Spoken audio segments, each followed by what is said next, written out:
Morning guys, well afternoon now. Happy Sunday, recovery gym here. Yeah, I haven't done one in a while. It's been a funny old week, it's been a busy week. And I know I did the flat share because I was feeling flat, but I got over it. I kind of, just not snapped out of it, but I did what I did, and life goes on. I mean, that's essentially the thing.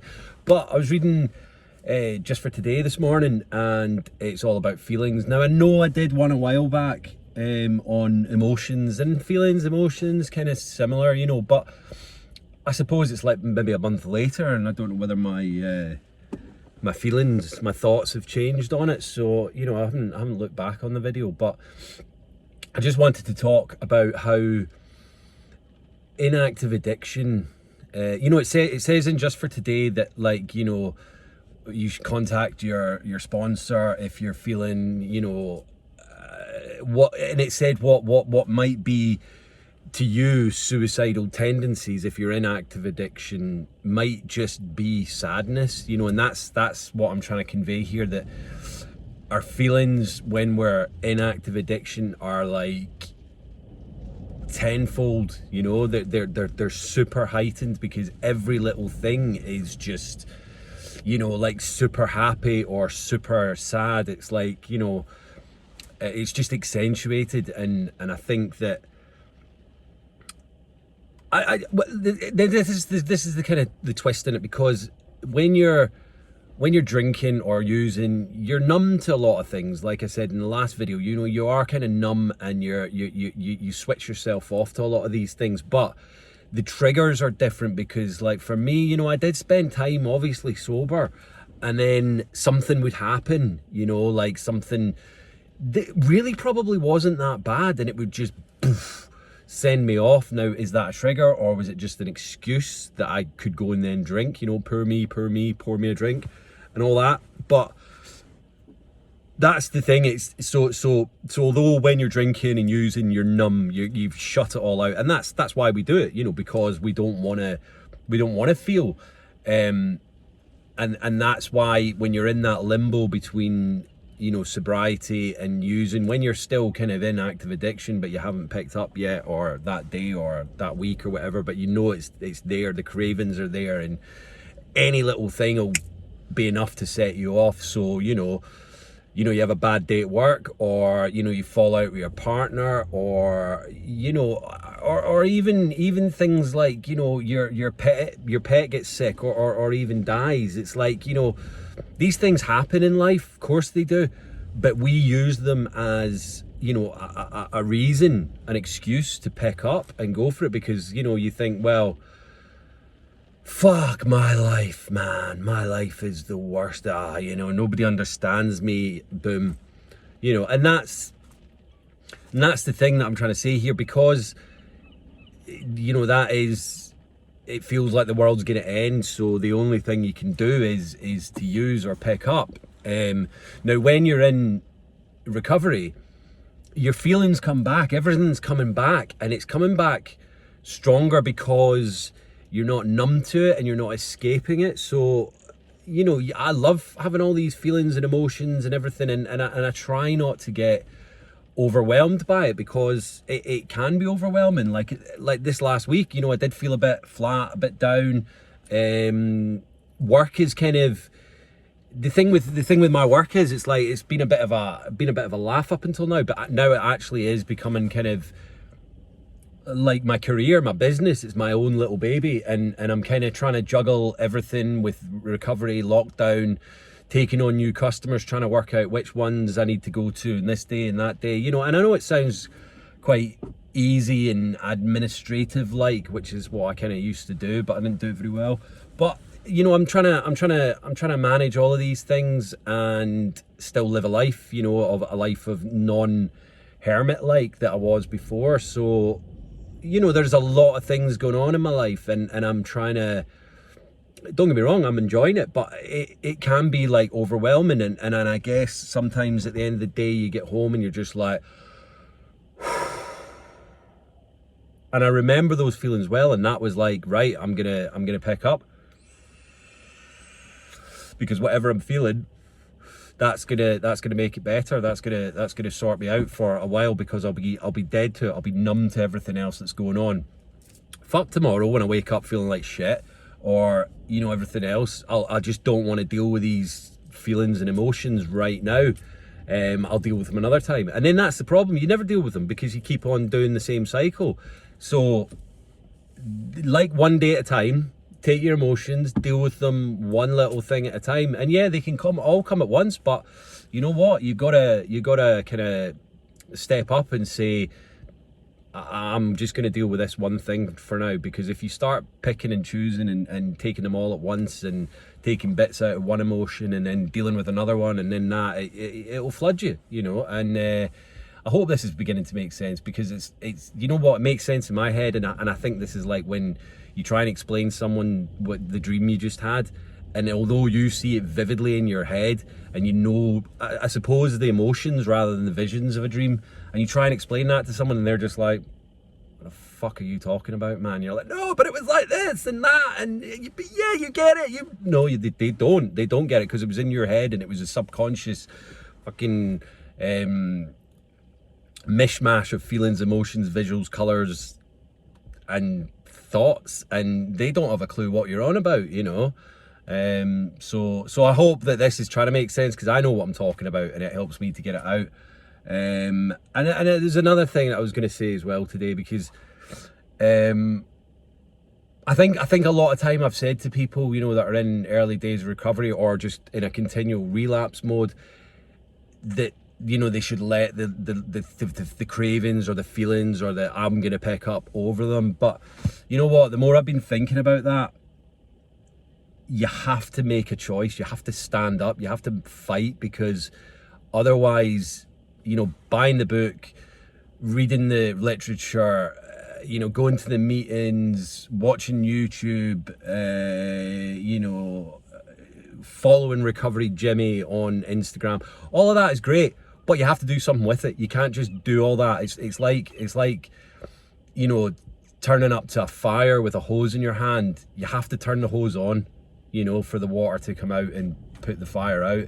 You have to do something. So I was trying to remember back to like my first days of being sober this time, and I made a choice. I made a conscious effort to, whenever I got those feelings, to not physically go to the shop and pick up. And yeah, it was very, very fucking tough, because in the past I'd just gone, yeah, oh God, I couldn't do it. And I think that's the difference. You need to fight. You have to make that. It does get easier, but once you make that conscious decision to not fucking pick up or drink or use, and then you do it again, and then again, and then again, and it gets easier, because, you know, fuck it, man, I still get times where I'm walking past a shop or you know, in the supermarket or whatever, and go, and I see it, because the fucking booze is everywhere, man. You know, it's not like there's a cocaine seller on every fucking corner street. So booze is everywhere, and if you're a recovering alcoholic, it's fucking tough, man. It's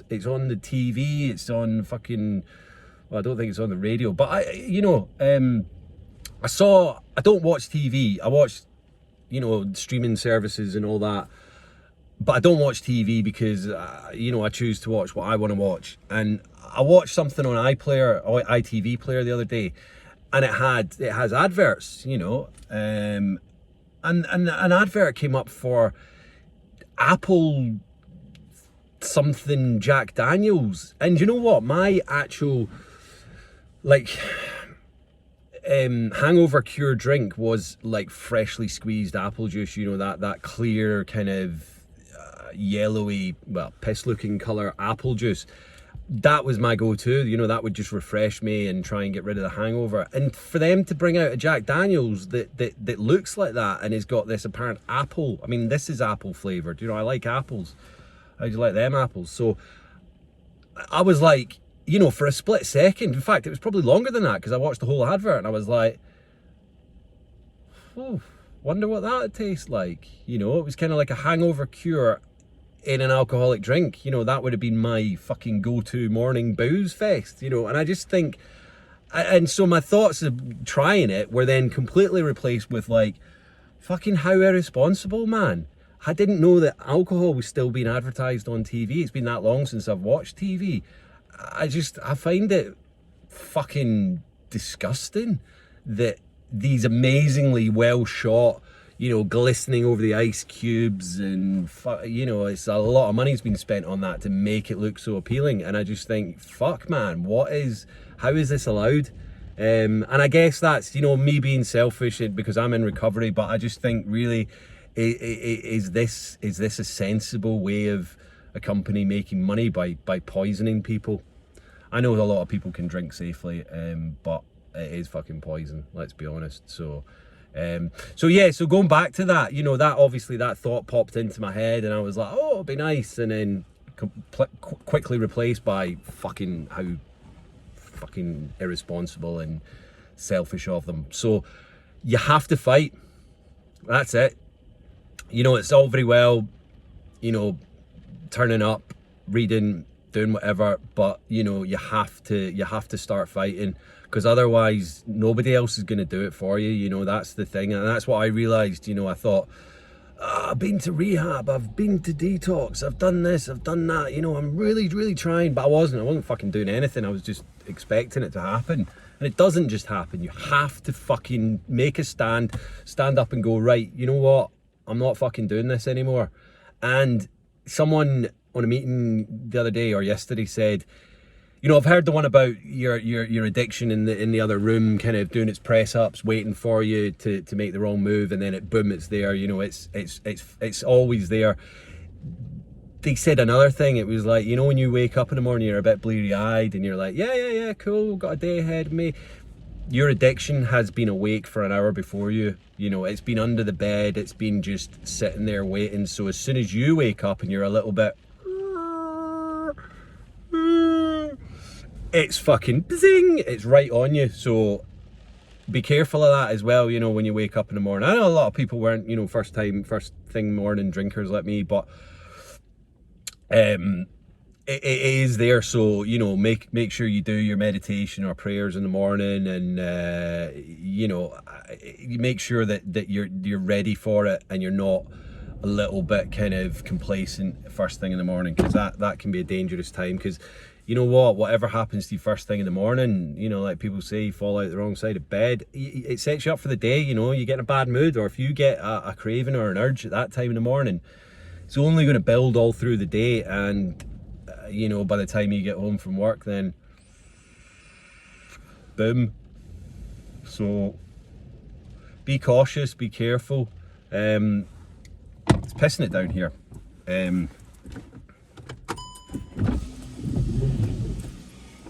I think I've brought you here before, I don't know, but it is Port Erin.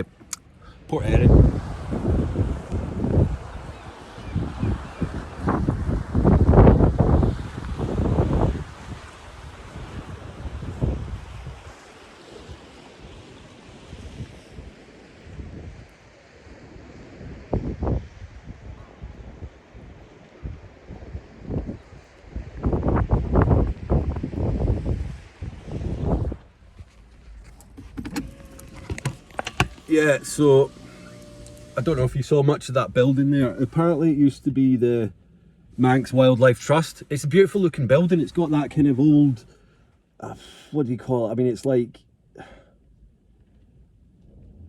it's like a kind of black slate or whatever it's made out of, and it's beautiful, but apparently it's condemned, and they're going to put up some fucking ugly, hideous thing there instead. So I don't know why they do this on the island. They seem to just put a lot of buildings into disrepair and then just pull them down. I don't know whether it's like an insurance thing or whatever, but there's some classic amazing looking buildings that you might see some of my other Instagram Jim Weir photography, but it's a crying shame, do you know what I mean? Because it is a beautiful place, and this is ideal kind of spot right up here on the end of the kind of harbour prom thing. So yeah, but it's been like that for years, so who knows. Yeah, anyway, thanks for listening. Happy serene, clean and sober Sunday. Hit the like button, share, you know, and just copy the URL and bang it to other people. Subscribe, comment, DM, all of that stuff. I'm in my civvies today. You know what I mean? I'm not gardening today because it's pissing it down, and it's Sunday. You know, I've had a couple of days off, which has been nice, because I've just been working 6 days a week for, I don't know, a month, 5 weeks or something. So yeah, so Jimmy needed a bit of downtime, but I feel good. Still got a bit of a sore back and tennis elbow, but you know, I'm all right. I'm struggling through, and you know, the numbers are going down here, so hopefully lockdown will be starting to ease, and I can get into my cottage. So yeah, I'm super excited about that. Just need to source a little bit of furniture and stuff, but I'm all right. Should be good, and yeah. But anyway, have a great week. Love you all. Peace out.